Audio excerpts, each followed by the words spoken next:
Bueno, en realidad nuestra intención en la Cátedra Libre de Soberanía Alimentaria de Casilda, que depende de la Universidad Nacional de Rosario, es tener un encuentro con nada más y nada menos que una mujer inmensa, que es Miriam No, Quita para los más por favor. amigos, y Ahora que bajé el tono. la conocemos todos como Miriam Gorban, pero para los más amigos, los más allegados, es Quita. Así que la Cátedra Libre de Soberanía Alimentaria hoy la presenta Quita en su dimensión personal. Queríamos conversar con ella respecto a su vida, a su trayectoria, a sus recorridos, a esas anécdotas tan especiales que la hacen tan entrañable.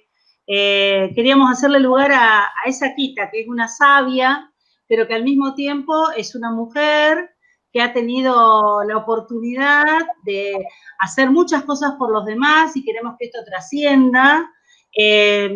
Miriam recibió un montón de homenajes, de reconocimientos a lo largo de su vida, que tienen que ver con, que nosotros recordemos por lo menos, con el premio Berta Cáceres, también Miriam ha sido distinguida con el doctorado honoris causa por la Universidad Nacional de Rosario, por la Facultad de Ciencias Médicas de la Universidad de Buenos Aires, y todo esto hace y halaga a esa persona maravillosa que es y que tiene una vida académica enorme. Pero nosotros queríamos también reconocer esos otros aspectos que tienen que ver con la cotidianeidad y que tienen que ver con sus anécdotas y con sus luchas cotidianas. Entonces, un poco, Miriam, lo que nosotros proponíamos es que vos nos pudieras contar episodios de tu vida personal que recreen, que pongan de manifiesto lo que sos y cómo has llegado hasta acá, ¿no? ¿Cómo has podido, a lo largo de todos estos años, transcurrir y llevar adelante este recorrido maravilloso que queremos compartir con los oyentes de la cátedra, con los que estudian, con los que comparten los encuentros de la Caliza Casilda? Así que bueno, era un poco esa la presentación que queríamos hacer y pedirte bueno, que empieces contando algunos aspectos de tu vida personal que quieras recrear. Sabemos que sos santafesina, nacida acá en Ceres, pero que después adoptaste un poco la República de Santiago del Estero, y que después te aporteñaste, porque te fuiste para Buenos Aires. Bueno, pero queremos que vos nos cuentes un poco de tu vida y de esos aspectos de tu vida personal que muchos de los que te queremos. Sí, claro, yo me siento santiagueña porque debo haber tenido 1 o 2 años cuando me fui para el lado de Santiago, y porque mi primaria y mi formal Florentino Ameguino. Entonces, ¿cómo no voy a sentirme santiagueña? Si vos los primeros pasos te forma la escuela, y la escuela es donde estuvimos, entonces para mí yo soy santiagueña. Yo sigo siendo y sigo queriendo Claro. a mi patria chica, como digo. Pero además hoy con la cuestión de la reclusión, estoy en casa de mi hija, donde estoy acompañada, cuidada, mimada y acompañada, por supuesto, en esta pandemia, pero con una novedad hoy. Hoy hay 4 mujeres de mi familia acá, 4 generaciones, porque está mi bisnieta nueva, la número 9. Así que está de visita hoy, así que no voy a gritar y hablar fuerte para que no la despierte. Está. Y está mi nieta, mi hija y yo. Bueno, 4 generaciones. Bueno, Es medio fuerte la fantástico, cosa, ¿no? ¿no? 4 mujeres de 4 generaciones es medio fuerte. Por lo menos no sé ustedes, pero yo alcancé a conocer a mis abuelos, sí, pero bisabuelos no. Entonces esto de la cuarta generación creo que se da bastante en este momento, ¿no? Ojalá, porque eso nos permite transmitir sensaciones, amores, cuidados, cultura, tradiciones, qué sé yo, cuánta cosa, cuánta cosa. Sí, es muy Así es. emocionante lo que nos compartís, porque además se trata de una... ¿Hola? Tengo 4 hijos, tengo 8 nietos y tengo 9 bisnietos. Pero si vos a mis nietos, que son 8, 2 todavía son jóvenes y no se casaron, le sumás los cónyuges, ¿ya son cuántos? Como 14, ¿no? Claro. Son un montón. Es un familión, pero un familión que no se formó de la nada, sino que también en el camino fue perdiendo muchas de sus ramas, muchas de sus raíces también. Yo perdí muy joven a mis padres. Mi mamá murió a los 61 años, mi papá a los 54, pero también mi único hermano, recién casado con una nena de 3 meses.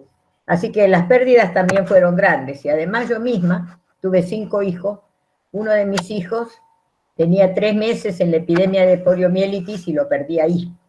Y el otro, en el 94, 93, de 35 años, Jorge, mi segundo hijo varón, también en un accidente igual que mi hermano. Así que pérdidas hay muchas. Mi propio compañero de toda mi vida, a los 61 también. Así que bueno, llegar a esta edad como la que llegué, la verdad es una verdadera aventura, porque nunca me imaginé llegar a estar pisando los 90 ya. Ahora, ¿qué voy a hacer en los 90? Yo les puedo garantizar que aburrirme no me voy a aburrir. Todo el mundo está hablando del estrés y de los problemas psicológicos que se producen en este encierro y yo todavía no me di cuenta. Así que, bueno, no me di cuenta. Estoy con 2 Zoom por día, comunicada. La comunicación es muy importante porque uno por lo menos agarra un teléfono y está con los amigos. Ayer llamé a una colega que hacía más de 10 años que no hablaba con ella y fue una alegría enorme, porque bueno, esto de comunicarnos y más ahora, viéndoles las caras a ustedes, más que mejor. Estas son las cosas de la tecnología que acompañaron a la elevada edad y que no era común. Antes, para comunicarnos, por lo menos en mi infancia, era agarrar un teléfono, llamar a la telefonista. La telefonista de los pueblos era la que se sabía todos los secretos del pueblo, imagínense. Todo se pasaba porque ella comunicara a unos o no los comunicara. Así que bueno, era como cuando en la escuela secundaria, como era de un pueblo, los profesores, yo me acuerdo cuando mi escuela cumplió las bodas de plata y estuvimos con nuestros antiguos profesores, nosotros decíamos, ustedes eran nuestros segundos padres, porque nos controlaban y nos cuidaban, pero al mismo tiempo nosotros teníamos ganas de ser huérfanos en esa época, ¿no? Que no nos cuidaran tanto. Porque agarraban el teléfono y decían, doña Carlota, la Quita está acompañada con fulanito. Entonces, todos los chimentos del pueblo pasaban de esa manera, lógico. Pasaban por el teléfono, ahora por el teléfono es diferente. Ahora estamos de ciudad a ciudad. Sí, sí, realmente esto nos brinda una posibilidad extraordinaria. Que esto nos brinda una posibilidad extraordinaria. ¿Sí? Yo me recibí de maestra, chicas, a una edad demasiado temprana, porque como yo cumplo años en diciembre, me recibí de maestra, tenía 15 y a los pocos días cumplí los 16. Claro, era muy chica, pero ya había conocido al que fue el compañero de toda mi vida, Luis, así que empezamos, él estaba en Córdoba, yo estaba en Añatuya, me vine a Buenos Aires y ahí nos encontramos y empezó el noviazgo. Así que ahí se empezó, como decía uno de mis hijos, a poner la semillita que dio lugar a esta enorme familia que hoy somos. Allí empezamos a recorrer este camino de la vida, de los afectos, de la militancia, de la actividad en general, porque cuando uno en el camino tan temprano encuentra un buen compañero, y cuando yo digo un buen compañero lo digo en todos los sentidos, porque yo siempre dije y sostuve, y todos los que me conocen lo saben, que a mí Luis me dio los 2 más grandes amores en mi vida. Me dio mis hijos y me dio la militancia, me abrió los ojos. Entonces eso creo que es todo un acontecimiento en la vida de una persona.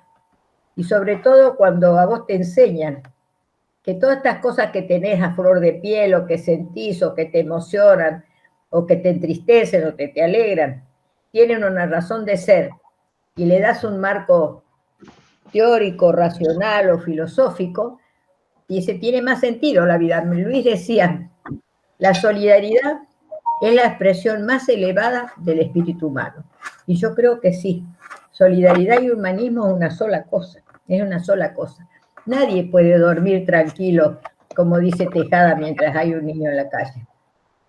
Nadie puede dormir, nadie. Nadie que tenga, por supuesto, un mínimo de sensibilidad y de sentido. Y más cuando vos estuviste en un pueblo, viviendo en un pueblo de tanta pobreza como el que nosotros vivíamos, que bueno, no era tan pobre mi ciudad en ese momento, porque era un nudo ferroviario. Pobreció después cuando levantaron los ferrocarriles. Yo volví y me encontré con otra situación, con otra realidad. El obrero ferroviario era lo que para nosotros en aquella época era la aristocracia obrera, porque eran los únicos que tenían jubilación y los únicos que tenían pensión sus mujeres. Pero piensen ustedes, en la década del 40, del 30, del 40, piensen ustedes cuando una mujer quedaba viuda, sin pensión, sin jubilación, sin nada, y llenas de hijos, y llenas de hijos. Yo decía, hablaba siempre y me quedó pegado eso de las mujeres de negro, porque no sé por qué se iba los lunes al cementerio y no los domingos, pero pasaban todas con los velos negros, iban al cementerio, mujeres jóvenes, jóvenes, que la lucha por la sobrevivencia era muy dura, porque si eran maestras, bueno, zafaban, pese a que mi papá las llamaba YPF, ya pagaron febrero, porque hasta que llegó el peronismo todos cobraban salteado o atrasado, pero ya ser maestra por lo menos les permitía llevar un pedazo de pan a la mesa, pero si no, quedaban, y vos las veías que cocinaban para afuera, se ponían a coser, a hacer mil y una cosas para sobrevivir y hacer criar a sus hijos hasta que ellos, en un pueblo como el nuestro, la llegada a la escuela normal fue un gran acontecimiento, porque significó la salida laboral sin moverse del pueblo para muchos de nosotros. La mayor parte de mis compañeros, todos fueron maestros rurales y se fueron a poblar al campo. Pero mientras tanto, si vos no tenías la escuela normal, tenías la escuela de artes y oficios y nada más. Entonces la gente que tenía los hijos de los comerciantes o de los profesionales, los mandaban a estudiar a Santa Fe o a Buenos Aires, o las chicas, las mujeres iban a las escuelas de monjas, los varones a las escuelas de curas. ¿Por qué? Porque no los podían mantener, sino mujeres viudas.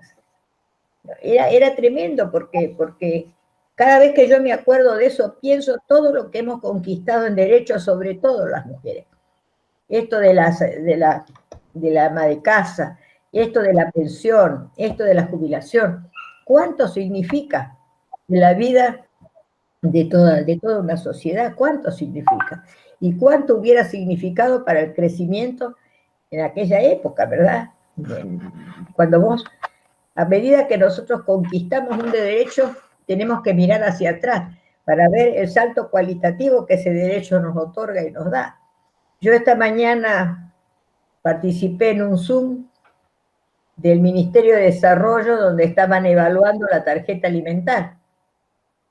Y bueno, y son conquistas, son derechos conquistados, que no nos lo regaló ni este gobierno, ni el otro, son producto de la lucha social. ¿Cómo no me voy a acordar? Con Víctor de Genaro nos acordábamos el otro día, cuando sacó la consigna "el hambre es un crimen", y salió aquella vez que sacamos, no sé si 2 millones de firmas o 3 millones, por lo que después se transforma en la Asociación Universal, la Asignación Universal por Hijo. El FRENAPO. Pero entonces ya lo comprobamos.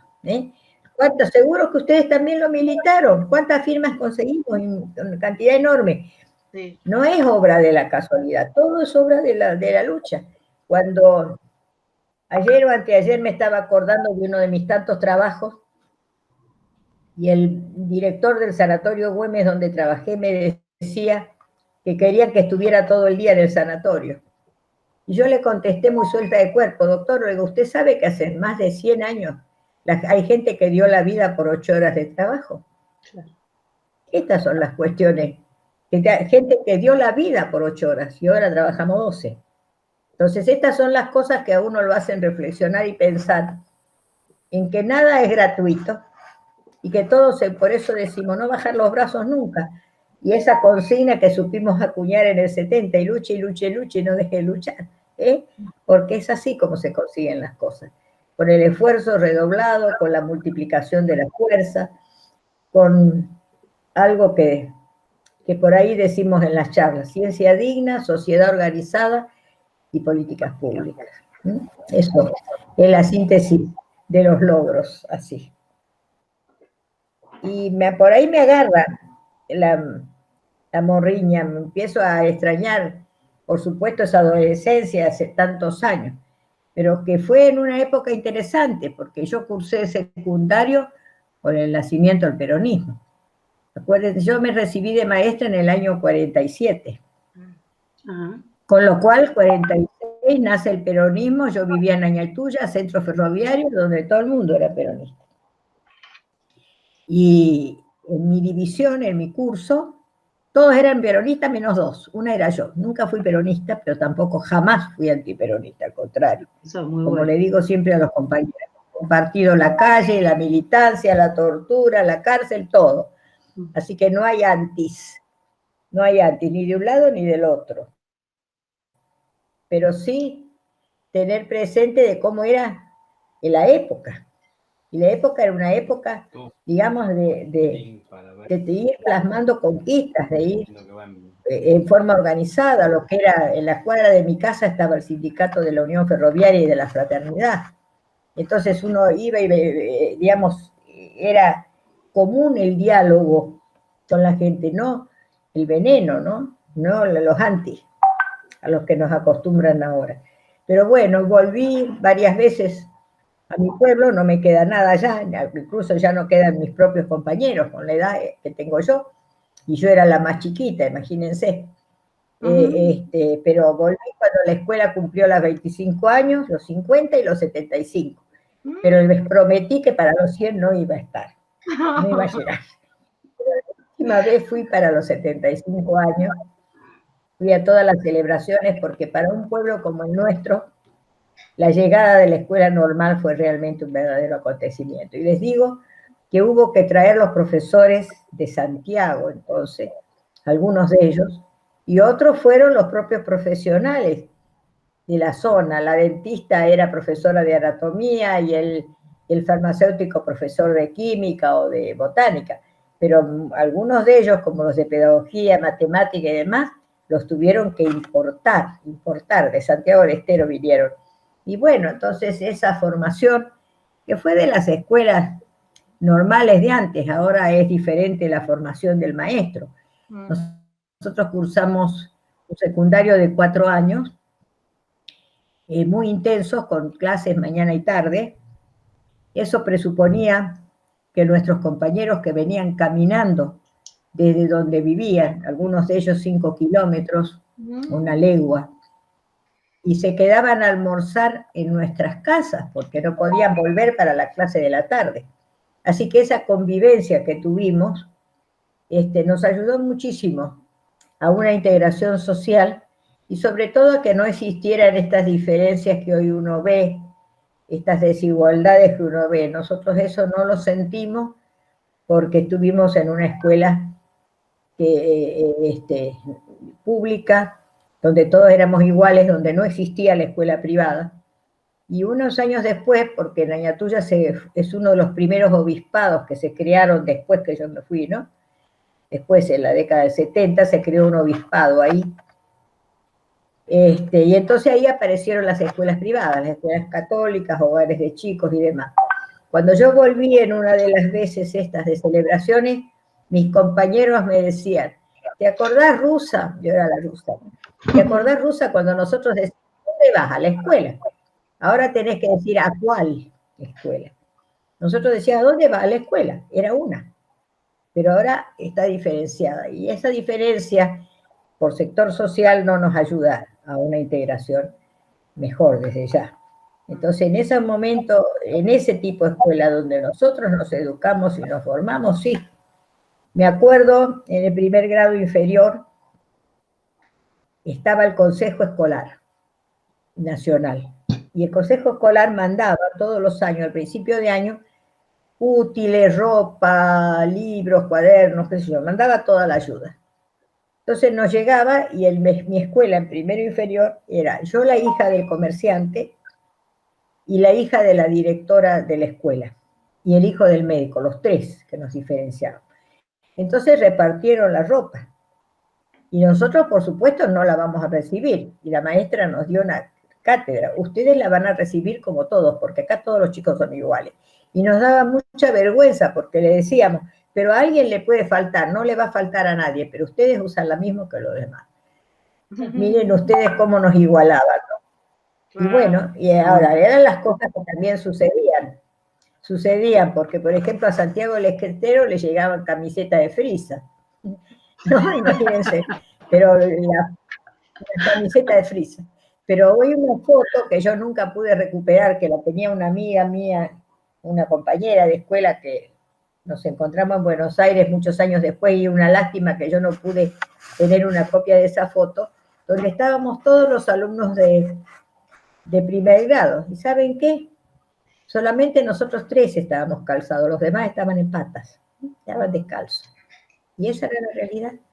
Esa era la realidad. Y si vos conviviste con esa realidad, no podés cerrar los ojos. No podés cerrar los ojos. Tenés que pensar en una sociedad no más justa. En esto mi amigo el Toto Zimmerman se enojaba cuando hablábamos de más justa. Con una sociedad justa. Porque claro, si hablamos de más es porque ahora es injusta. Claro. Una sociedad justa. Entonces esta era la cosa, ¿no? Que nos iguale y que estemos todos calzados y que todos tuviéramos nuestro delantal blanco. Que también esa fue una distinción de la escuela argentina, el delantal blanco. Ahora se ha olvidado un poco y no se dieron cuenta o no se dan cuenta de lo importante que era que nos igualaba. Todos éramos iguales, estábamos todos con el delantal blanco. Ni más collares, ni más ropa mejor una que otra. No, todos con delantal blanco. Y eso era una de las bases de la democracia en nuestra escuela en el origen. Por eso, si a veces yo soy media soberbia cuando digo soy argentina a toda honra, ¿no? Porque nosotros tenemos logros en nuestra sociedad y en nuestro país que muchos de los países que se llaman desarrollados no tienen. Por ejemplo, el acceso a la universidad y a la escuela gratuita y universal y laica. Eso es un logro que ojalá todos supiéramos valorar. Cuando estuvimos en el 2016 en La Haya, con el Tribunal de Monsanto, y empezamos a hablar de las cátedras libres, bueno, los europeos nos rodearon para que le expliquemos qué era eso, porque para ellos la academia está por arriba, está como con una brecha muy separada de la sociedad. Y esto que nosotros decíamos, no, ese abrir las puertas, democratizar la enseñanza, no les costaba entenderlo, pero además nosotros le decíamos, pero nosotros la tenemos desde 1918, peor, parecíamos sapo de otro pozo realmente. Pero son las cosas que nos tienen que enorgullecer. Por eso, el desarrollo de la ciencia, la técnica, los profesionales, los técnicos que tenemos, son nacidos de esta escuela, la democrática, laica, universal y gratuita. Y esa es una honra, con otras muchas más. Pero bueno, las otras muchas a veces las voy agregando, ¿no? Cuando digo, somos campeones en derechos humanos. ¿Qué país en el mundo puede tener el honor que nosotros tenemos de haber juzgado y seguir juzgando a nuestros genocidas a 40 años de una de las dictaduras más tremendas que ha padecido la humanidad?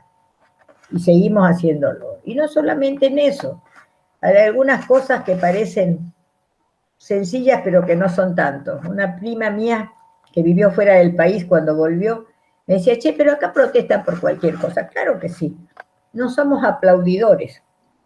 Ante cualquier cosa salimos a protestar, en forma organizada, desorganizada, como les guste, pero protestamos. No nos chupamos caramelos ni compramos espejitos de colores, de quien esté en el gobierno. Y es cierto, fíjense, ¿qué país en el mundo puede hablar de que tiene en una situación de emergencia como el nuestro una red de comedores populares solidarios? ¿Quién?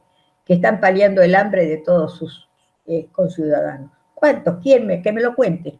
Cientos y cientos atendidos por mujeres que ahora incluso tienen una forma institucional, se ha constituido la Red Nacional de Comedores, el RENACOM, con asistencia técnica del Estado y con asistencia financiera del Estado, pero crece desde el pie, salió desde la iniciativa popular. ¿Cuántos países pueden contar? Y yo creo que ninguno, de esto de historia de las fábricas recuperadas. A ver, que me lo cuenten, que me digan, no sé dónde están. Bueno, entonces cuando a veces nos quieren comparar con otros países, ¿por qué no? Porque en Europa, porque en Estados Unidos, no, por favor. Acá no matamos a la gente por su color de piel, ¿eh? Por favor. Si hay otro de los ejemplos a dar, precisamente es este abrazo solidario, que como dice nuestra Constitución, para todo aquel que quiera habitar el suelo argentino.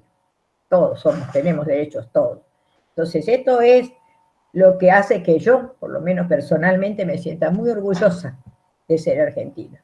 Y cada vez que puedo, cuando hablo con los jóvenes, les señalo estas diferencias, porque uno va y anda caminando por el mundo y ve que no todo es así.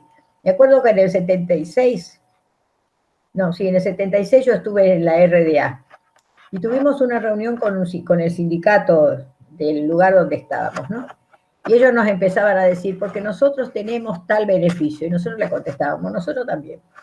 Y nosotros también. Entonces de pronto nos preguntaron, ¿pero ustedes qué están viviendo en el socialismo? No, nosotros vivimos en el capitalismo. Pero todas estas son conquistas de la lucha sindical y organizada que tenemos. Y por ejemplo, nosotros lo empezamos a cuestionar a ellos. Le dije, nosotros visitamos la fábrica y no vimos los baños. ¿Dónde están las duchas? Nosotros pedimos duchas. ¿Y para qué? Lo que pasa es que ellos viven en el barrio donde está la fábrica, entonces van a su casa. Es diferente, ¿no? Es diferente. Pero bueno, son realidades. Entonces a ellos les sorprendía las cosas que nosotros les contábamos que nuestro movimiento obrero tiene y ha conquistado.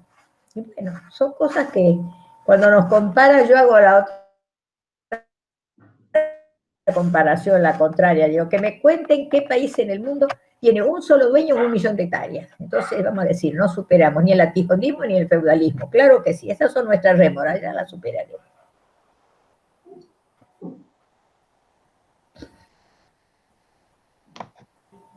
Y cuando hablamos de acceso a la tierra, queridas amigas, ustedes hablan de esto, ¿no? El grito de Alcorta hace más de 100 años que se dio en este país. Y desde entonces empezamos a hablar de reforma agraria. No es nada nuevo ni un descubrimiento político-social de esta época. Viene hace más de 100 años esta lucha en la Argentina. Y ya la vamos a tener. Ya hay proyectos de senadores, de diputados, de acceso a la tierra, de arraigo, muy importantes, muy interesantes, que tienen que cambiarle hasta el nombre, porque cuando dicen reforma agraria ya piensa que llegó Venezuela, el comunismo y el marxismo todos juntos, sin darse cuenta que no es un problema de nosotros, es anterior incluso, es anterior. Se llamaba feudalismo, ¿no? Así. Miriam, vos recién estabas hablando de que habías estudiado y que te habías formado como maestra en Añatuya. ¿Cuándo tuviste la posibilidad de estudiar nutrición? ¿Cuando te fuiste a Buenos Aires? Cuando yo terminé, me recibí de maestra, ya les dije, en el 47, vine a Buenos Aires a estudiar medicina en realidad. Ajá. Ese era mi sueño. Y cuando llegué acá me enteré, o me di de narices, porque me encontré con que las maestras en aquella época no entraban a la facultad directamente, tenían que rendir las equivalencias para ser bachiller. Tenían un poco razón de ser por el tema de idiomas, nada más, pero no era un título válido para ingresar a la universidad al ser maestro. Entonces me encontré con esta realidad. Me tenía que quedar en Buenos Aires, claro que en casa de mi abuela, de mis tías, pero bueno, me tenía que quedar en Buenos Aires para rendir equivalencia. Y me pareció una tremenda pavada eso, no tenía razón de ser. Entonces busqué algo que tenía algo que ver con la medicina y ya tenía por una vecina de allá de Añatú, ya sabía que existía esta escuela y aquí me metí, porque ya en esa época, yo ingresé en el 48, me recibí en el 50, vendría a ser una carrera terciaria hoy, dependíamos del Ministerio de Salud. Pero ya tenía mucho prestigio esta escuela, porque la había fundado el profesor Escudero y ya tenía mucha relevancia a nivel de América y del mundo. ¿Por qué? Porque se inició sobre la base también de conseguir un alumnado sobre la base de becas de Latinoamérica. Así que nosotros compartimos esos años con becarias de toda América Latina, que la beca consistía en dar vivienda y comida y estudio, por supuesto, y bueno, las colegas, digamos, las chicas que vinieron, mujeres, era una carrera de mujeres, vivían en un convento, el de Santa Felicita. Ahí dormían y comían en el instituto, así que comían y tenían las clases en el instituto, así que tenían todos los gastos pagos. Entonces, el hecho de ser una escuela ya de carácter latinoamericano te dio otra visión, y además porque Escudero fue un maestro que dejó sentada una doctrina que el otro día la estábamos analizando con una colega, y veíamos que las leyes de la alimentación que formuló Escudero en aquella época son las bases de lo que hoy nosotros llamamos el derecho humano a la alimentación. Las leyes eran 4: calidad, cantidad, armonía, educación. Y cuando nosotros hablamos decimos, la alimentación tiene que ser suficiente, de calidad y adecuada a, es decir, eran las leyes de alimentación de Escudero que se formularon en la década del 30. Así que imagínense ustedes lo que es ello. Claro, teníamos que ser, las alumnas de esa escuela tenían que ser mayores de edad, provisoriamente se entraban con 18 años, y no trabajar, porque clases era mañana y tarde. Así que imagínense, la que no estaba becaria, había que sostenerla. Y bueno, yo pedí la beca por Santiago del Estero, y la beca se demoró, me llegó, pero llegó a fin de año, cuando ya había rendido. Entonces, cuando llega mi beca, se dan de narices con que yo no tengo 18 años, yo tengo 16. Entonces llamaron a mi madre y las autoridades para decirle que yo no podía continuar en la escuela, porque no tenía la edad reglamentaria o exigida. Había uno de mis profesores que dijo, que intervino en esa reunión, eso me lo contó mi madre, por supuesto, y que dijo, bueno, pero esta chica ya rindió, 5 materias tenía, ya rindió. Y ya rindió, y sacó 5/10, 10 en todas saqué. Qué bueno. En cambio, esta otra que tiene 25 años y mira cómo salió. Entonces, eso permitió que yo me quedara en la escuela y no me echaran. Qué bueno. Eso permitió.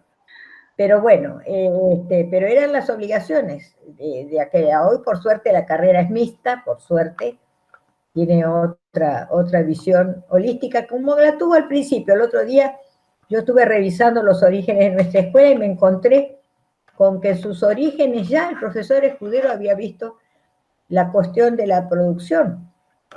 Y en su equipo interdisciplinario, que lo había, estaban interviniendo ingenieros agrónomos. Eso yo no lo sabía porque no los alcancé a conocer. Y imagínense, la escuela era del 37-38 y yo entré en el 48, así que era jovencita la escuela todavía. Así que los fundadores los conocí casi a todos, casi a todos. Y después me quedé con la pelota picando, y ayer llamé a una vieja colega para ver si ella se acordaba quién era el ingeniero agrónomo que estaba, porque a nosotros nos pareció que esto fue un descubrimiento nuestro en las cátedras, y parece que no. Así que no, era anterior a nosotros.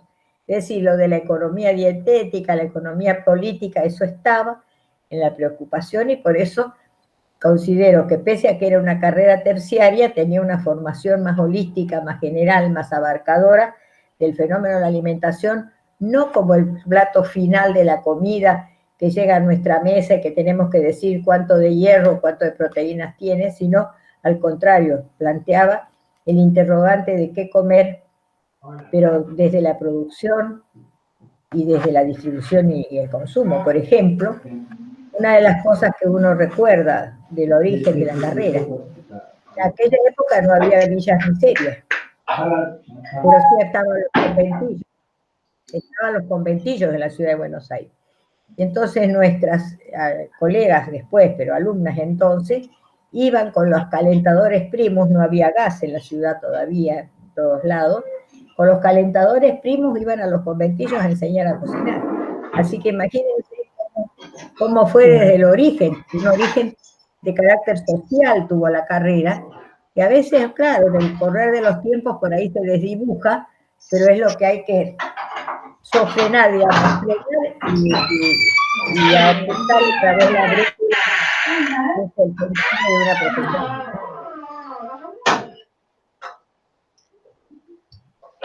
Y total que ustedes me hicieron ser doctora, Hola. sin cursar anatomía y todas esas cosas. Sí, acá estoy. No, que bueno, francamente lo que vos venís contando es alucinante, porque es cierto que todo este recorrido, ¿no? Del magisterio, de la potencia del mundo ferroviario en ese momento, bueno, estas historias de la militancia también, donde uno veía en el otro, aunque no fuera no militar en el mismo partido, también veía un compañero que estaba luchando por la reivindicación de los derechos de todos. Realmente no deja de ser emocionante lo que contás. Y queríamos que vos nombraste o mencionaste el año 76, que está ligado a nuestra historia reciente y también a nuestra historia más dolorosa. Seguramente vos tenés percepciones respecto de eso. Muy dolorosa, muy dolorosa. Que bueno, que sí. Muy Si vos dolorosa, querés muy dolorosa. compartir alguna de esas vivencias. A nuestra familia le tocó, a nosotros nos tocó lo que le tocó a muchas de nuestras familias, ¿verdad? Por alguna, hemos tenido a lo mejor una mayor suerte en el sentido ese, pero ustedes piensen que en noviembre del 76 en una noche se llevaron a 3 de mis hijos. Llevaron a mi hija embarazada de 6 meses, a Silvia la mayor, la que está en Corrientes ahora, a Claudia, la que estoy viviendo yo acá con ella, y al esposo de Silvia, ¿sí? A 3 en una misma noche. Y el hecho de que hayamos logrado su libertad o que hayan sobrevivido y que mi nieta, que en ese momento mi hija tenía 6 meses de embarazo, hoy esté viviendo en Australia con sus hijos y qué sé yo, es un verdadero milagro para la época, ¿no? Para la época, era noviembre del 76. Un poco antes, cuando murió Aramburu, asesinaron a Aramburu, también se llevaron a mi marido, que por suerte estuvo 24, 48 horas, porque lo acusaban de haber sido uno de los médicos que había atendido a Aramburu, por ejemplo. Cuando uno es militante público, Tejada tiene un poema que dice qué cabrones los legales, pero bueno, nosotros teníamos legalidad, éramos conocidos, domicilio y ejercicio de la profesión en la zona, así que éramos fáciles presas, digamos así. Y después en el 78 yo trabajaba en el Güemes, enero del 78, y me vinieron a buscar a mí.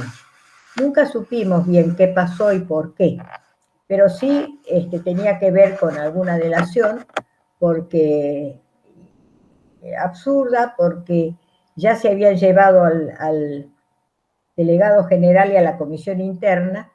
El delegado general Jorge Tanco nunca apareció, los restos de los compañeros sí, y eso fue en el 76.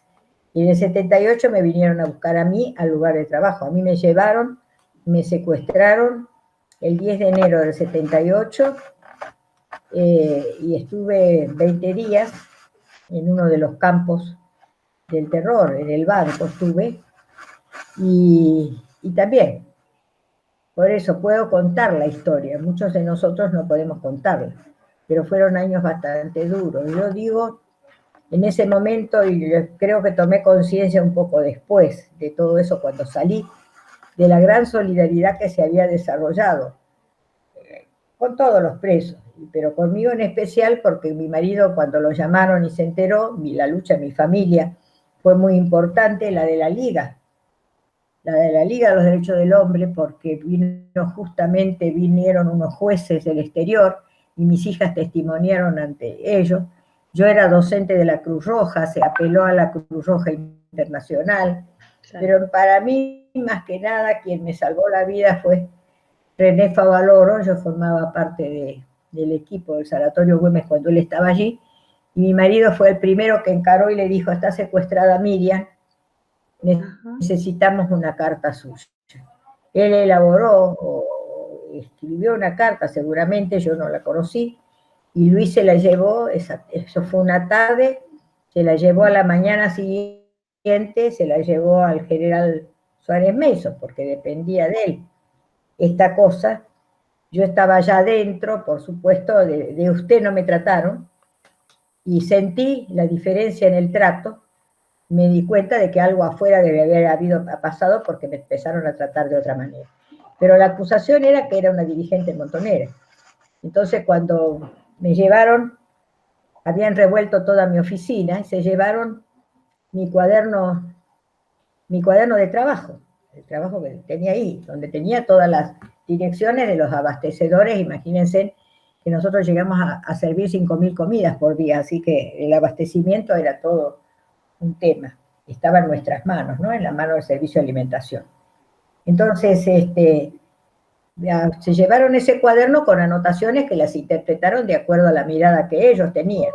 Por ejemplo, yo había tenido una reunión, pues son las cosas que yo quiero recordar, había tenido una reunión con la oficina de personal para promover alguna gente de categoría para mejorar su situación, incluso porque tenía gente muy deteriorada en la cocina, que tenía que pasar a otra tarea. Entonces decía, por ejemplo, Maruca pase a tareas pasivas, y ellos lo entendieron como lenguaje militar. Ay, Gladys tiene que ascender de categoría, pasa a ser oficial, y allá una de las el escalafón en sanidad te dice, sos oficial de primera o auxiliar de primera, y ellos lo interpretaban todo con el lenguaje militar. Pero lo gracioso fue lo de la agenda. Lo de gracioso fue lo de la agenda. Dice, claro, porque ustedes escriben en clave. En la pucha vida yo aprendí a manejar en clave, nada. Entonces empezaron a agarrar la agenda y a llamar, y se encontraba, por ejemplo, no me lo olvido nunca esa agenda, porque en primera línea decía aceite, y el número de teléfono para pedir el aceite. Entonces ellos llamaban ahí donde decía aceite, le contestaba, Molinos Río de la Plata. ¡Qué bárbaro! Realmente. Es increíble. Pero claro, era la mirada de ellos era militar, pero nada que ver con lo que uno tenía en la tarea cotidiana. Aceite, Molino, Río de la Plata. Entonces, ¿qué lenguaje podíamos haber? Y ellos pensaban que era un código críptico tuyo para nombrar a un compañero. Sí. Era un teléfono encriptado, como se usa ahora decir, encriptado. ¡Qué absurdo! Y no era así, porque era una agenda de trabajo realmente, pero bueno, estas son las cosas que pasaron. Y me liberaron, yo estuve 15 días, 20 días, no me acuerdo más ya, pero resulta que cuando me liberaron el sábado a la noche me dejaron, y yo aparecí a trabajar el lunes. Y bueno, y ahí fue la sorpresa, porque es cierto que sabíamos que estaba desaparecido el delegado, pero no saben ustedes cuánta gente apareció desaparecida, a tal punto que hoy, hace unos pocos años, 2, 3 años, se hizo un homenaje en el Güemes, y hay una placa, tenemos 6 desaparecidos. Hay una placa que está en la puerta del sanatorio, que recuerda a los que desaparecieron y a los que fuimos secuestrados, entre eso estoy yo. Pero fue notable algunas de las cosas que ahí nos enteramos, pero incluso el hijo de uno de los dueños fue secuestrado en el Nacional Buenos Aires, del grupo de los chicos del Nacional. El cadáver de él, pobrecito, 18 años, él era montonero, apareció y fue después enterrado. Pero hasta el hijo de uno de los directores desapareció. La sobrina de la enfermera jefa de no sé dónde, el hijo de no sé, bueno, el hermano, el actual director, el hermano y la cuñada, el actual director del Güemes. Y hace poco, hará 3 años creo más o menos, se hizo un acto importante ahí de graduación de los residentes, y me llamaron especialmente, que querían que esté y que quería que esté. Digo, ¿qué voy a ir a hacer? No, el doctor Lugones, que es el que está actualmente como director, el presidente del directorio, quiere que usted esté. Bueno, voy.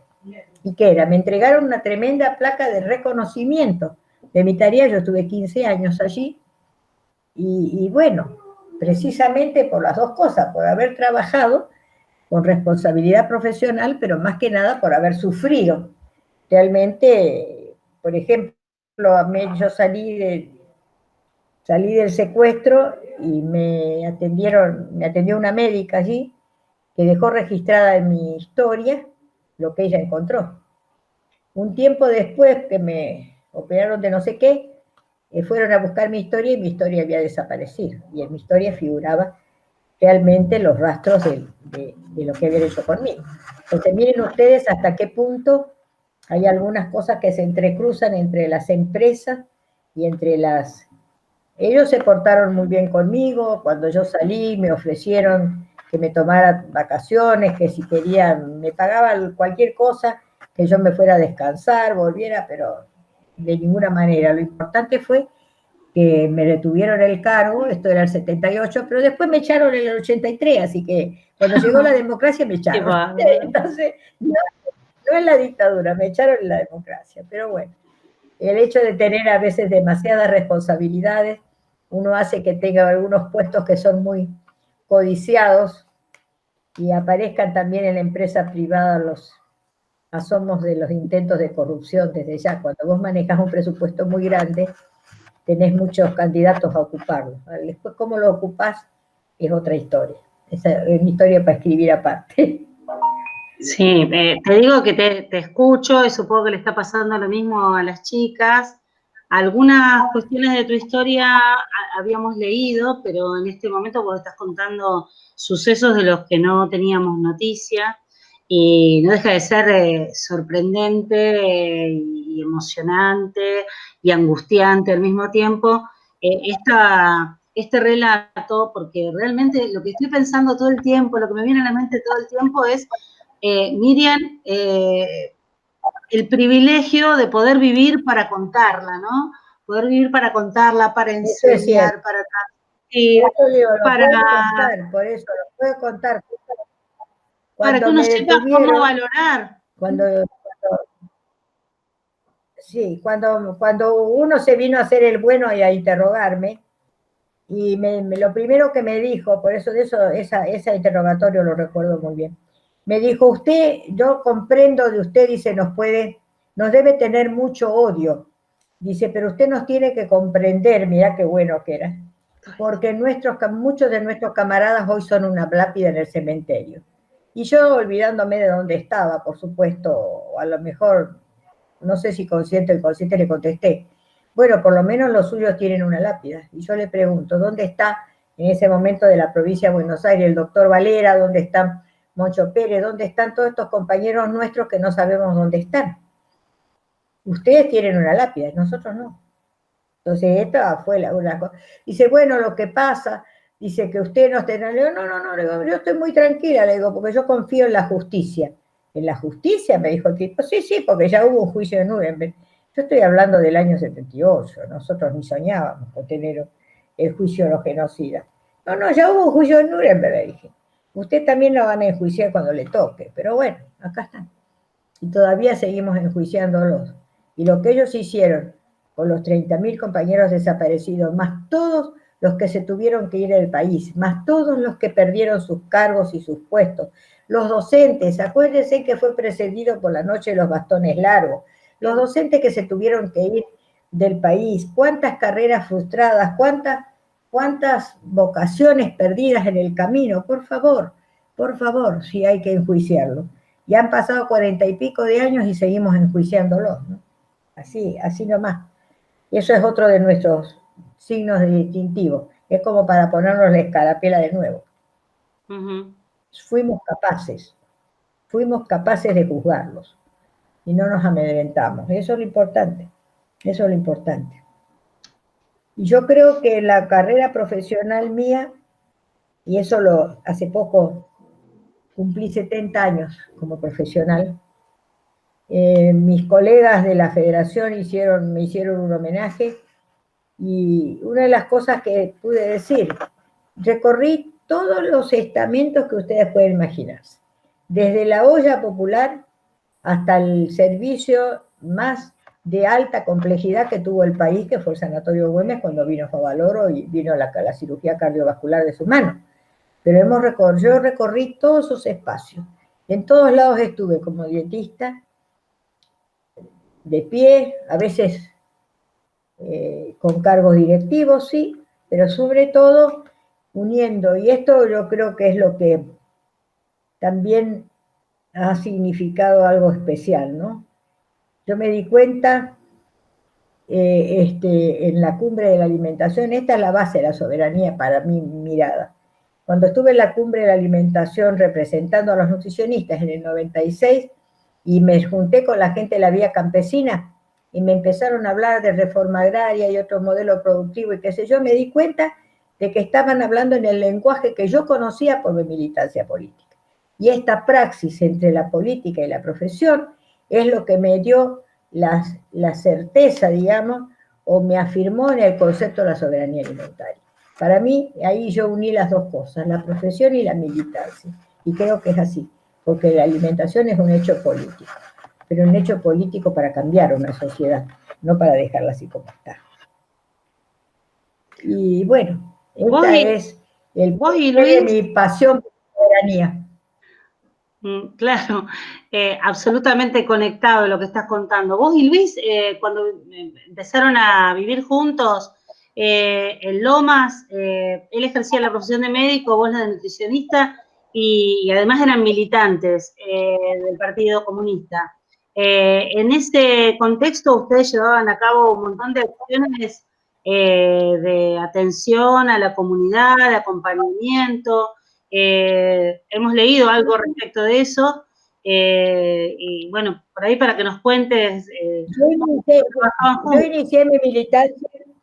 Yo inicié mi militancia a los 17 años en Lomas, precisamente, de soltera, todavía no me había casado, y militando en el movimiento de mujeres. Justamente la gente de la revista MU me decía hoy, Miriam, estuve repasando lo que vos me decías. Claro, yo milité en la Unión de Mujeres de la Argentina, fundada en el año 48. Y me dice, pero ustedes ya entonces hablaban de igual salario por igual trabajo, ya entonces se hablaba igual salario, igual trabajo. Claro que sí. Ya entonces luchábamos por los derechos civiles de la mujer. Han pasado ¿cuántos años? Más de 70, y esto todavía no se cumplió. Las primeras sufragistas en nuestro país no nacieron en el 50, en el 51, como el movimiento obrero tampoco nace en el 45, es anterior. Y las primeras sufragistas fueron las socialistas y las comunistas. Allí anduvo la Alicia Moró de Justo, pero también Alcida de la Peña, que fue la primera concejal comunista que tuvo la ciudad de Buenos Aires. Entonces, ya entonces, en la década del 30, del 40, hablábamos igual salario, igual trabajo. Ya entonces hablábamos de las mujeres en su triple condición. Me acuerdo de eso, no me lo puedo olvidar porque fue una consigna. En su condición de madres, de trabajadoras y de ciudadanas. Es decir, en esta realidad que es parte de que es nuestra vida, ¿no es cierto? Tenemos que jugar papeles diferentes en distintas situaciones. Entonces esa militancia empezó con la constitución de la primera comisión de mujeres que hubo en ese momento en Loma. ¿Saben por qué? Por el problema de la basura, que era un problema acá, la zona que hoy está toda urbanizada, era un tremendo basural, y había un horno incinerador en aquella época, era lo que se usaba para liquidar la basura, que no funcionaba. Entonces nuestra lucha fue que se habilitara el horno incinerador para achicar el problema. Bueno, después se mostró que no era esa la solución, bueno, pero en ese momento eso lo era. Y esa fue nuestra primera movilización. Y yo le recordaba el otro día al intendente de Lomas, con quien tuve una entrevista, que en el año 59 fui con una delegación de mujeres, miren cuándo, 59, con una delegación de mujeres a la Municipalidad de Lomas para pedir que se dictara un ordenanza. Cuando ya en el 18, Alfredo Palacio, el primer diputado socialista, con la asesoría de Maurín Navarro, que fue un médico sanitarista, habló de la copa de leche de la Argentina, el año 1918, y decía en su fundamentación, el milagro que tan solo un vaso de leche puede hacer en la vida de un niño. Inolvidable eso. Y nosotros en el 59 le estábamos pidiendo como ordenanza en Lomas de Zamora. Y hoy han pasado tantísimos años, y hoy ¿por qué estoy peleando? Porque cada municipio, y eso se lo dije al intendente de Lomas, tenga su tambo para garantizar la leche a la que estamos acostumbradas para que realmente la tomen los chicos. Porque ahora entre la Serenísima y Nestlé se divide el mercado y los chicos no toman la leche en polvo porque no les gusta y al personal no le gusta la reconstrucción o no saben hacerlo. Entonces los bolsones, las bolsas de la leche en polvo se amontonan en los depósitos de las escuelas y los chicos siguen tomando mate cocido, como acabo de tomar yo recién. Está. Entonces, por eso sigue vigente de que los chicos tomen la leche. Hoy, el otro día, con el ministerio, cuando se largó un programa que vale la pena que tengan en cuenta, que se llama Siembra, revísenlo por favor, porque apoya los proyectos para la producción de alimentos sanos y seguros. Yo le decía al ministro, le decía, no vamos a tomar leche, los chicos no van a tomar leche como usted quiere mientras se siga el reparto de la leche en dos grandes empresas concentradas y monopólicas. Entonces tenemos que tener el tambo por municipio, el tambo por municipio. Y entonces ahora que con el esfuerzo del INTA apareció un nuevo equipo computarizado que hace el sachetado y la pasteurización en el mismo lugar para tambos chicos. Entonces, más todavía, más todavía. ¿Cómo no va a tener Casilda la leche? Casilda tiene que salir de los tambos que ustedes certifiquen. Además, se terminó esta historia con la participación de las universidades que hablan de la certificación participativa, que también esto hemos avanzado. Hemos aprendido juntas, caminando, cuando nosotros en el 46 tomamos esta historia, no teníamos ni idea de lo que era la agroecología, no teníamos idea de un montón de cosas.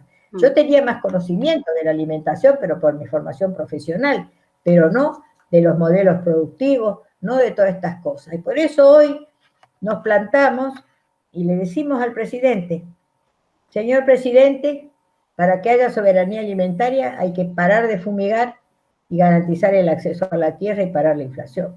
Si no, no hay soberanía alimentaria. Se lo decimos así a boca de jarro, a él, a los ministros y a todos. No vamos a resolver el problema alimentario con megagranjas de 20.000 madres o 15.000 madres. Lo vamos a hacer con pequeñas granjas y chacras mixtas alrededor de las ciudades para que cada ciudad tenga la autosuficiencia alimentaria y no que los duraznos tengan que venir de Mendoza o las papas tengan que venir de Balcarce y atravesar por carretera con una logística y un consumo de energía fósil que contamina el ambiente y que nos enferma a todos, y que es la base de esta pandemia que es la que estamos viviendo, ¿verdad? Exacto. Entonces, nada nace del repollo y tiene una razón lógica de ser, porque ¿cómo vamos a eliminar la pandemia? ¿Solamente con el distanciamiento? Tenemos que parar de fumigar, entre otras cosas. Y tenemos que dejar de los feedlots del lado. Y tenemos que cambiar el modelo productivo. No lo decimos nosotros, ya lo dice la FAO y la OMS. Si no cambiamos el sistema productivo, vamos a tener una pandemia tras otra, como las tenemos ahora. Claro. Y bueno, entonces ya no es solamente distanciamiento social y lavarse las manos, es también cambiar el sistema. Entonces, bueno, esto es lo que estamos sosteniendo, lo que hemos sostenido desde hace más de 20 años, y lo que tenemos que seguir sosteniendo, porque ya hay síntomas, ya hay signos de que nos empezaron a escuchar. La creación de la Dirección Nacional de Agroecología, a cargo de Eduardo Cerdá, en el Ministerio de Agricultura, es un paso gigantesco. Es empezar a pensar de otra manera. La presentación del Plan Arraigo de Durañona, que es senador provincial y que fue intendente de San Antonio de Areco, pidiendo el acceso a la tierra, la presentación de la movida de la UTT, que el otro día metió en la mesa de entrada de la Casa de Gobierno el plan de acceso a la tierra, son pasos gigantescos que estamos dando, y que dan, digamos, hay un lenguaje diferente. Los proyectos ambientales, el hecho que tengamos un ministro que empiece a hablar del glifosato, y no que no se disfrace de árbol. Entonces hay otro lenguaje. Sí. Quieran disfrazarse, que quieran, algunos dicen, bueno, es la pátina verde. No, perdón. El gobierno es heterogéneo, hay debates, hay enfrentamientos, hay discusiones internas, claro que sí, pero que en muchos de ellos está, el ánimo está, porque están apareciendo, algunas cosas están apareciendo, y las estamos viendo. El desarrollo social, la base de los planes de ayuda alimentaria, están basadas en la economía social, otra de las cosas que nos hace sentirme orgullosa. ¿Y quiénes son los fundadores de la economía social? Nosotros. En el 2001 aprendimos a hacer el pan, a hacer las conservas, a hacer las mermeladas, y esa es la base de la economía social, la autosuficiencia alimentaria. Bueno, entonces cuando vos ves que eso está entre los planes de gobierno, cuando vos ves que un ministro se plana y dice una tarjeta alimentaria, pero hay que consumir verdura, fruta, leche, carne, huevo. Bueno, nosotros no estamos acostumbrados a escuchar a los ministros que hablen así. Cuando empieza un lenguaje de este tipo es que algo están escuchando o estamos haciendo ruido. Alguna de las dos cosas sucede. Y sucede. ¿Por qué? Porque además hay una visibilidad de los verdaderos productores del campo, la gente de la Unión de Trabajadores de la Tierra, el movimiento campesino indígena, el movimiento campesino liberación. Es decir, hay un montón de movimientos sociales que están visibilizando cuál es nuestra realidad. Y en esta realidad tenemos mucho que decir. Sobre todo, como pedimos algunas entrevistas y le decimos, nosotros tenemos propuestas. No venimos a hacer la crítica, venimos a traer propuestas. Pero por supuesto que cada propuesta exige una respuesta. No podemos dejarla en el archivo para que se la coman los piojos. No, tenemos que ir buscando soluciones. Y las vamos a encontrar entre todos, claro que sí. Pero hace falta conciencia social. Nosotros no podemos hablar de reforma agraria si la gente no sabe de qué se trata ni para qué sirve. Y que no es un problema de los campesinos, es un problema de la sociedad en su conjunto, empezando por el movimiento obrero desde ya. Entonces, si nosotros no logramos este consenso, no vamos a lograr nada. Todo lo que hemos conseguido, lo hemos conseguido sobre la base de ir creando y sembrando conciencia y necesidad y responsabilidad y posibilidades. Entonces, este es el tema. Si no decimos la reforma agraria, así no suelta, como lo alargó Grabois, no entra en la cabeza de nadie, porque lo de Vicentín, miren ustedes las reacciones con lo de Vicentín, también era un salto cualitativo, hay un sector del gobierno que sigue pensando en lo mismo, y nosotros con ellos, pero bueno, pero ¿hay consenso social de que esa es la salida? No. No, bueno, el impuesto a las grandes fortunas también es una señal. Que haya entrado el proyecto de ley o que esté entrando un proyecto de ley relacionado con un cambio en el contexto judicial, estamos hablando de algunos movimientos claro, que... La reforma judicial, claro. Lo de la reforma judicial, esto que anteayer en el debate apareció, la muerte de esta muchacha en Rosario, ¿no? Esta muchacha Vázquez, después de 11 años presa siendo inocente, y la sociedad se va a quedar como si acá no pasara nada. 11 años presa siendo inocente. Entonces, ¿de qué justicia estamos hablando? Bueno, estas son las cosas. Pero bueno, los agoreros de siempre le tocan alguna campana que es sensible para algunos sectores, no para todos. Pero los que somos todos tenemos que ir tomando conciencia de cuáles son también nuestros derechos y nuestras posibilidades, porque es posible hacer los cambios, pero para eso necesitamos coordinación, esfuerzo, organización, necesitamos que la unidad sea una realidad y no un verso, y necesitamos ir avanzando, profundizando todos estos conceptos para que formen parte del consenso general. Este debate que hoy hay, estaba escuchándolo, sobre si hay que asistir o no a las escuelas, si es basta o no con la comunicación virtual. Resulta que la comunicación virtual puso sobre la mesa las desigualdades que tenemos.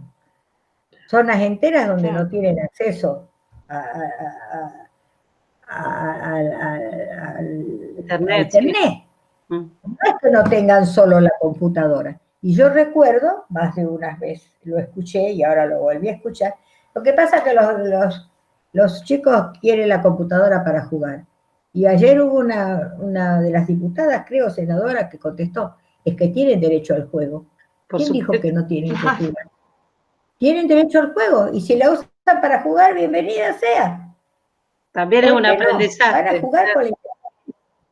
¿Se dan cuenta? El aprendizaje. Y cuando yo escuché eso, me acordé de una colega mía, en uno de los viajes que yo hice por ahí, que me dijo lo mismo. Cuando yo dije, mira, esto del logro en ese momento, de que los chicos tengan computadora es un logro, y si la usan para jugar, ¿quién te dijo vos que tus hijos pueden jugar y los otros no? ¿Quién te dijo? Los chicos tienen que jugar todos, por supuesto. Entonces, entonces muestra la brecha. Entonces, si no todos los chicos, si hay 6.000 chicos, 10.000, no sé cuántos hay, en Buenos Aires, imagínense en el interior, que no hay acceso a la conexión. Entonces, estas desigualdades quedaron sobre la mesa. Bueno, habrá que buscar las formas, los métodos, las políticas públicas que permitan superar esto. Pero bueno, cada medida va apareciendo con sus debilidades y con sus fortalezas. Entre eso todos tenemos que aportar desde ya. Me imagino ustedes que están sin clases, ¿no? Las dificultades que deben tener. Y los docentes, ¿para qué vamos a hablar?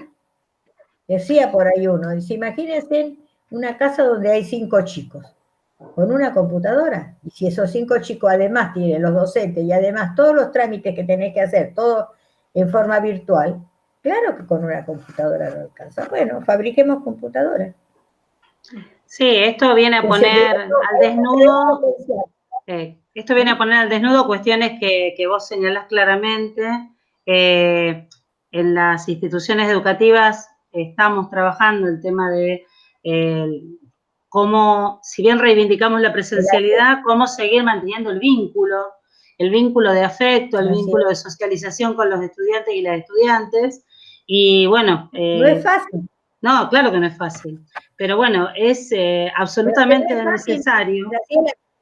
Sí. Pero no solamente eso, sino que no es fácil en un momento, en un marco en que te agarraste todo el desastre económico que heredamos, obvio, más la deuda externa, más la pandemia, miércoles, no es sencillo resolver. No, claro que no. Entonces, somos exigentes, está bien que seamos exigentes, pero también tenemos que evaluar y valorar cada pasito que se da positivo, porque realmente no da, la situación es muy compleja, y sobre todo en el plano educativo desde ya, y para qué vamos a hablar del plano de salud, ¿no? ¿Para qué vamos a hablar? No, seguro. Ya tenemos provincias conectadas. Bueno, ahora, Miriam, ¿me escuchás? No necesita terapia. ¿Me escuchás? Ahí Miriam te quiere hacer una pregunta, Claudia. Sí. Miriam, yo para mis adentros me vengo sonriendo porque nosotros teníamos pensada esta charla para que nos contaras sobre tu trayectoria, que tiene que ver obviamente con el pasado, y vos que te apropiás inmediatamente del espacio y sos la que lleva, la que tiene la batuta en la mano, muy pocas veces vas al pasado, estás todo el tiempo entre el presente y el futuro. Y se te escucha hablar y contagias energía y contagias buena onda, y es increíble porque después de haber pasado por todo lo que pasaste, el optimismo de la voluntad es una maquinita. De todas maneras, dentro tuyo quiero decir, de todas maneras yo te quiero preguntar, ¿cuál es el secreto que tenés vos para esa acumulación infinita de juventud en tu alma que te haces, te escuchamos y habla una persona joven, habla una persona que está pensando en lo que viene y que está apostando a eso? ¿Cómo se hace? ¿Cuál es el secreto, Miriam Gorban? Amar la vida. Claudia, amar la vida. Claro. Amar la vida, pese a todo. La vida que valga la pena de ser vivida. Eso es importante. Y poner en la balanza lo malo o lo bueno, claro que sí, pero siempre sacar el saldo positivo. Amar la vida, eso es lo más importante. Cuando nosotros amamos la vida y la defendemos, esa es la otra historia, no solamente amarla, sino defenderla, entonces eso mismo nos compromete para seguir profundizando y seguir trabajando. Eso desde ya. Eso desde ya. No te imaginarán ustedes que yo no estoy cómoda fuera de mi casa, ya hace 3 meses que estoy acá como invasora. Pero bueno, al mal tiempo buena cara, te enseñaron por ahí, ¿no? Bueno, no, invasora no creo que seas, al contrario, Sí, pero si de todas maneras te sintieras todo, así, te ofrecemos nuestros hogares, Miriam, mira, vas un rato a lo de Melina, otro rato a lo de Graciela y después venís a Casilda. Debe haber mucha más gente en la fila. Me dijo mi hija Claudia, me dijo ayer y con razón. Dijo, mamá, se nota que vos viviste sola. Digo, si hace más de 30 años que vivo sola. Dice, Claro. te tenemos que domesticar. Y sí, claro, vivir sola no es lo mismo que vivir en compañía. Claro que no.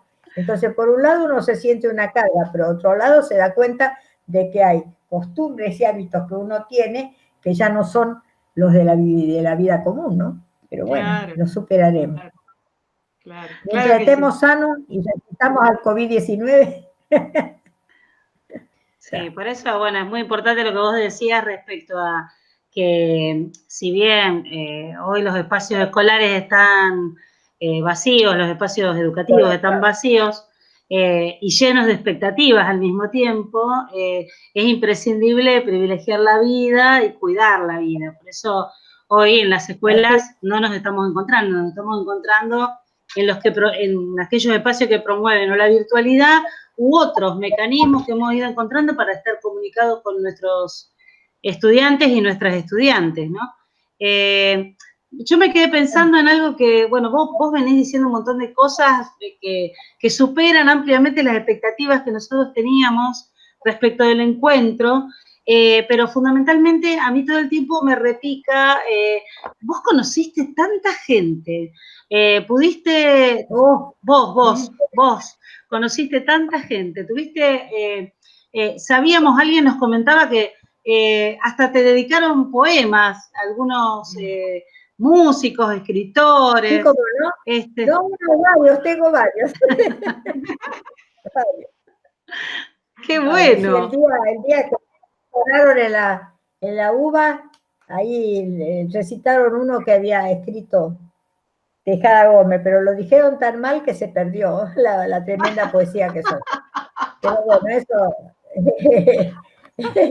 eso sucede, ¿no? Eso es parte de la vida cotidiana, ¿no? Pero en cuanto a conocer gente, ustedes saben que a veces, estando en el Güemes, que era el lugar, no se olviden que eso fue el centro de Latinoamérica y en el mundo, en determinado momento, aparecía todo tipo de personajes. Y entonces me tocó atender al presidente de la República, a Viola. A Viola. ¿Qué lo parió? Y bueno, que me llamaba todo el mundo para decirme que ponga un poco de cicuta o de veneno para ratas. Estaba la realidad, que para vos era un paciente común. Claro. Y recuerdo, y esto yo lo quiero decir para que se den cuenta cuando el poder no está al poder, ¿no? Él vino a hacerse un estudio hemodinámico para ver si sus arterias estaban tapadas o no. Por supuesto, fueron 2 días nada más de internación y ahí apareció el gallardo Galtieri con todo su uniforme a visitarlo, todas esas historietas raras de la época. Bueno, entonces, cuando se terminó el estudio, cuando se hace un estudio de esa característica, el paciente tiene que tener una alimentación liviana, no de plumas, ¿no? Pero una alimentación sencilla, que no pasa de una sopa, puré, compota, un lomo, un pollo, nada más, una cosa muy sencilla.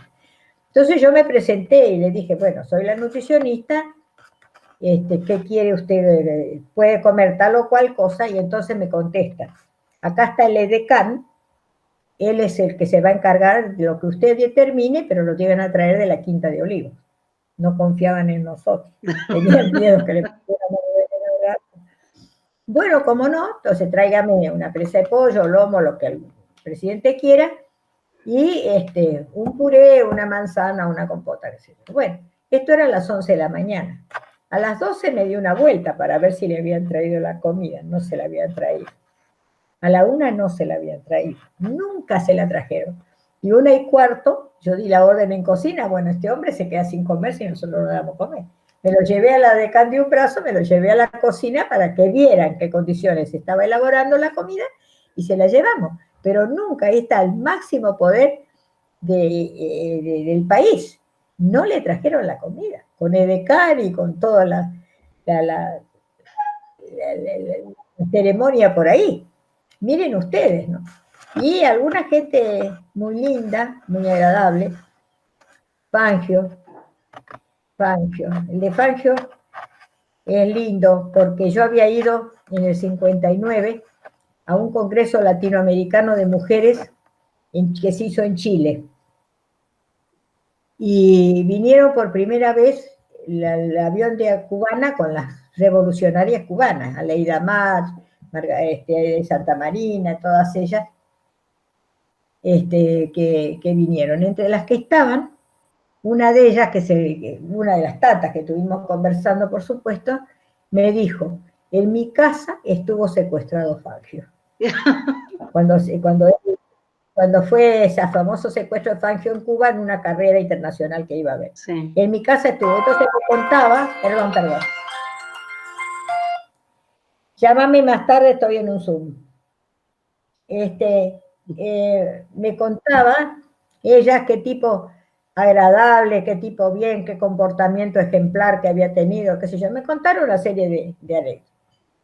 Va la cosa que Fangio cae a atenderse y hacerse operar en el Güemes. Y yo lo fui a visitar, porque mi tarea también era protocolar, yo era la jefa, así que cada vez que venía un personaje había que ir a atenderlo. Entonces lo voy a saludar y le digo, usted sabe que yo estuve con gente donde usted estuvo, y le cuento. Esterlina Milanés se llamaba esta muchacha. Se emocionó, chica, se emocionó. Dijo, usted no sabe lo bien que me trataron. Le digo, usted no sabe lo bien que hablan de usted. No sabe lo bien que me trataron. Dice, con qué respeto. Y el tipo se quedó enganchadísimo con eso y no me dejaba salir, porque él me lo quería contar, ya me lo habían contado, pero era la visión de él. Claro. Y realmente fue una cosa muy, muy agradable, ¿no? Porque uno piensa un secuestro y piensa que sé yo qué, y resulta que él tenía un recuerdo muy agradable y muy, muy lindo. Y las mujeres estas que me lo habían contado también. Pero bueno, pero tengo la contracara. Otro día me llama el jefe de hemodinamia para que vaya a atender a un santiagueño ilustre, sabiendo que yo siempre digo soy santiagueño. Cuando llego al servicio, desde la puerta veo quién era el santiagueño ilustre. ¿Saben quién era? Rojas. El almirante Rojas. Desde la puerta lo alcanzé. El de la fusiladora. Y media vuelta y me mandó a jugar. Sí, entonces me llama de nuevo. Dice, Miriam, la estamos esperando. Digo, sí, voy a mandar a una de las colegas. No, dice que yo quiero que lo atienda usted. Dije, no, mire, yo atiendo a los santiagueños de verdad, pero esos santiagueños para mí no son ilustres. Déjeme, yo no voy. Y yo no lo atendí. Imagínate vos atenderlo al almirante Roja, era ponerle, qué sé yo, a ese sí que le hubiera puesto cicuta. El almirante Roja era el santiagueño ilustre que querían que yo atendiera, ni loca. Pero bueno, son cosas que pasan en el ejercicio profesional, ¿no? Seguro. Esas cosas. Tejada Gómez iba a tu casa. Tejada Gómez. Cuando me llamaron de una olla, yo tenía un programa de radio que se llamaba Mujeres, acá en Loma. Entonces llamaron la época creo que esa era, cuando era, no sé ya, si era la crisis del 2001 o si era la de Alfonsín. Creo que fue, sí, porque fue con el 89 por ahí. Claro. Para que vayamos como dietista o nutricionista a enseñar a cocinar.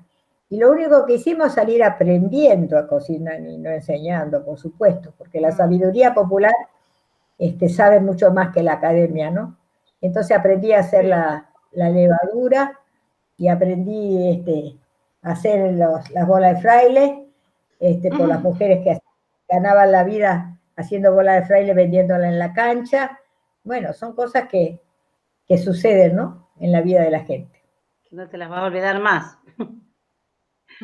No, esa no me las olvido, ¿no? Recuerdo a doña Pancracia viniendo cuando estábamos haciendo la bola de fraile, no me la puedo olvidar, por supuesto que no. Miriam, contanos sobre tu amistad con Tejada Gómez. Bueno, pero eso fue algo más que una amistad, esa es una hermandad. La familia de Armando y la nuestra era una sola familia. Al día de hoy mis hijos hablaban del tío Armando. Y ayer justamente salió una nota en página 12 recordando los 50 años de Canción con Todos, que realmente fue un himno americano, ¿no? Sí. Y me emocionó ver que Correa dice que lo propuso como himno del UNASUR. Pero bueno, ¿qué Es puedo verdad, decir, Armando? Correa cuando estuvo en Rosario la cantó, a Canción con Todos. ¿Ha visto? ¿Ha visto? Yo lo decía ayer el diario. Bueno, el Armando y primero, Luis fue médico de la Asociación de Actores y fue médico además de todos estos artistas que eran camaradas también, así que teníamos una doble hermandad, para decirlo de alguna manera.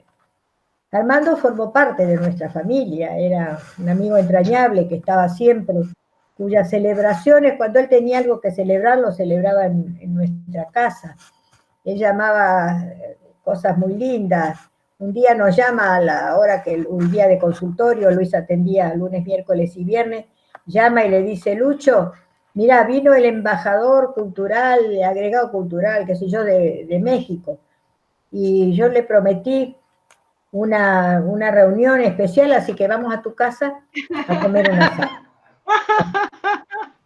Entonces, no te preocupes, Lucho, así era, no te preocupes, Lucho, yo llevo la carne, yo voy a hacer el asado. Entonces él le contesta, no te preocupes, ya no vas a venir cargado a Buenos Aires. Total, por supuesto, nosotros fuimos a comprar la carne, yo me puse a hacer las empanadas, y yo, y vino el agregado cultural. Esa noche, desgraciadamente, no teníamos entonces la costumbre de grabar, pero fueron esas noches mágicas.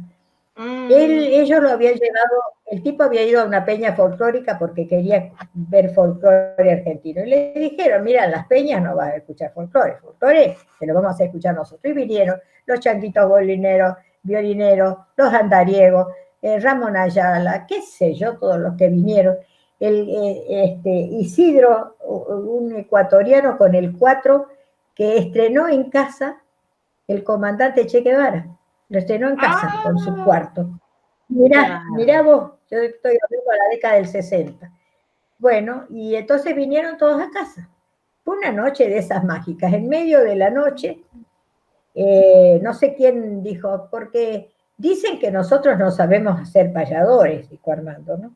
¿Qué te parece, Ramón? Le dice a Ramón Ayala.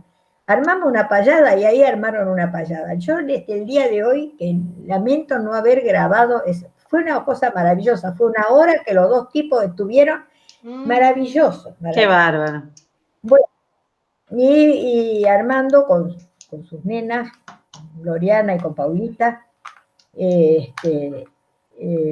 era, qué sé yo, habitué en mi casa. Además, en la época en que ellos todavía no eran muy conocidos y que iban a actuar de una peña a la otra, mi marido se apuraba para terminar el consultorio a las 7 de la tarde, agarraba su coche y los iba a buscar y los llevaba de una punta a la otra, les hacía de remisero cualquier cosa.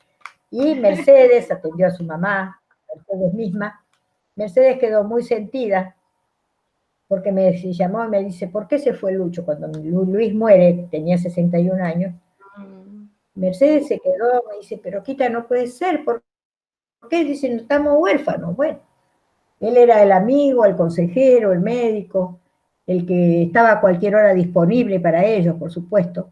Y ese cariño entrañable, la hermandad, que forma parte de la vida, de la militancia, de la amistad, y no de la cosa de aquel famoso que se rodea de un montón de adulones mientras es famoso, ¿no? Entonces, cuando Mercedes triunfa con Mujeres Argentinas, me acuerdo que fuimos al teatro, al debut, y yo le decía a mi marido, andá a saludar a Mercedes a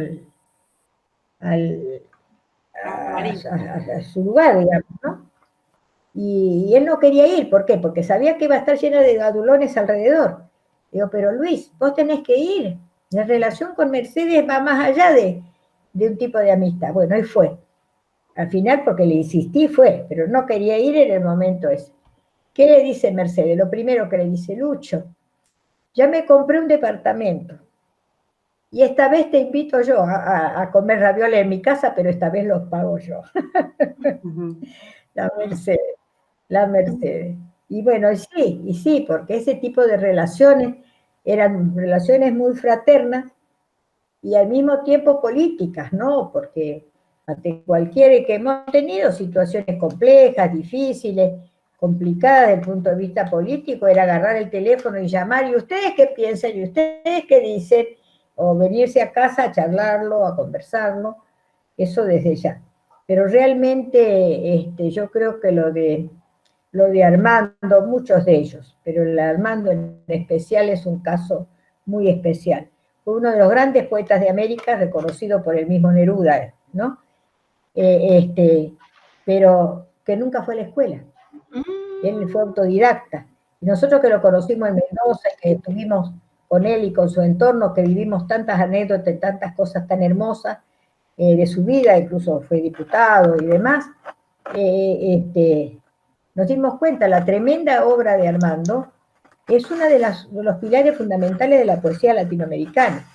Neruda decía, en una de las veces, en una nota que yo entregué a su familia que la tenía guardada, cuando a Neruda le preguntan si hay una nueva generación que lo va a reemplazar a él y qué sé yo, dijo, sí, hay un poeta mendocino, dice, que ha elaborado un poema, dice, un monumento de poesía y contenido. Y es el libro, ahí va Lucas Romero, realmente una maravilla, realmente una maravilla. Yo tengo una edición original desde ya de ese libro. Y él dice, monumento de poesía y contenido, Neruda lo decía, ¿no? Qué Entonces, y era así, y fíjense en ustedes, cuántas de las canciones de Armando hoy están en el imaginario popular, pero fundamentalmente cuando uno va a ver su poesía, la total vigencia que eso tiene.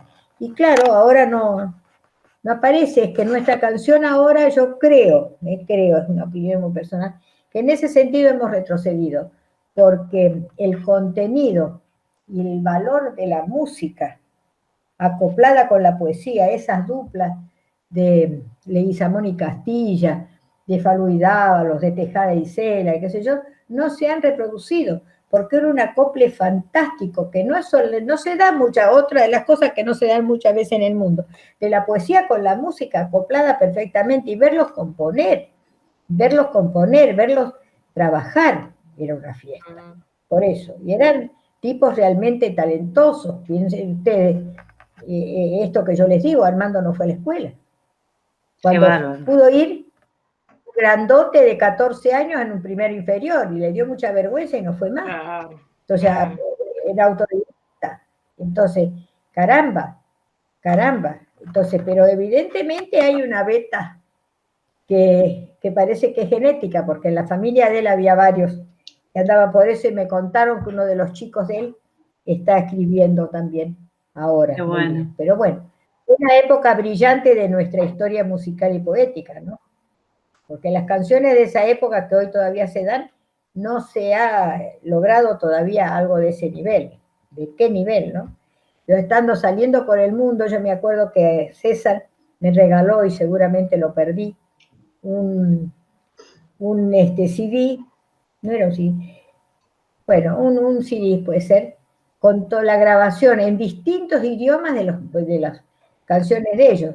Y estando en Israel, yo subo a un colectivo y estaba la música, todo lo que da, y dije, esa canción yo la conozco, por supuesto, dicha en hebreo. Y sí, era una de las canciones de ellos, cantada en hebreo. O sea, imagínense ustedes, me sonó la música, imagínense que no tenía idea de lo que estaban diciendo. Entonces, cuando llegué al final y me esperaba mi cuñado, le dije, mira, acabo de escuchar tal cosa. Sí, dice, tal cosa. Bueno, ¿y qué decía el tipo? Habla de la tierra cuando tenga la tierra, ¿viste? Ese tipo de canciones de la época, o a desalambrar, ese tipo de cosas cantadas en hebreo, realmente lo que parecían. Y las peñas en los kibutz se hacían con las grabaciones y ellos, los músicos de allá, trataban de imitar a Mercedes, a ellos, traduciendo esto en hebreo. Luis estaba en Israel cuando Armando ganó acá el premio de Buenos Aires con la canción del Centauro. Y entonces se la mandé y la tradujeron en hebreo. Fue maravilloso escuchar en hebreo una canción que decía Centauro en hebreo, qué sé yo, lo difícil que eso era, o que se entendiera. No, pero yo creo que nosotros tuvimos estos artistas que fueron internacionales, porque donde vos quieras que ibas, en cualquier parte del mundo escuchabas esas canciones, esos temas que estaban en la boca de todos y que nosotros realmente cada tanto los rescatamos, ¿no? Porque Canción con Todos nos sigue iluminando, Es nos sigue cierto. diciendo de esta América, ¿no? Es cierto. Sí, realmente es fascinante las cosas que contás bueno, de Tejada Gómez en este caso, o de César Isela.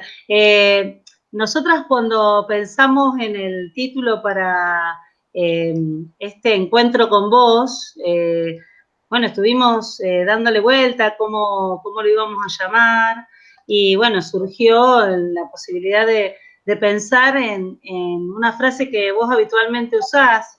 Eso comentaba Claudia. Miriam siempre dice esto de crecer desde el pie, y está también inspirado en una canción de un músico rioplatense como es Alfredo Citarrosa, ¿no? La musiquita creciendo desde el pie. Crece desde el pie, claro, crece desde el pie, así es, crece desde el pie.